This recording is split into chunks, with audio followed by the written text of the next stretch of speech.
অবশেষে আমরা 4-5 দিন পর আবার জাম খাইতে আই পড়ছি ক্ষেতের মধ্যে। এই যে জাম, এই জামেই এই যে একদম আসলে মিষ্টিও আছে, আবার একটু কষকষ। এই যে এই যে জাম, এই পাশে জাম আছে।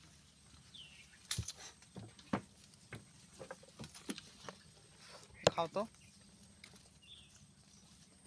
ওর না নাই, ওই কেমনে খায় একটু দেখেন।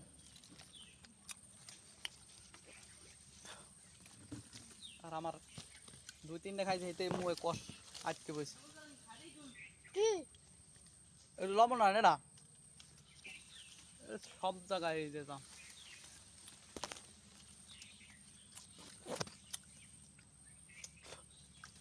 আপনারা খাইলে চলে আসেন।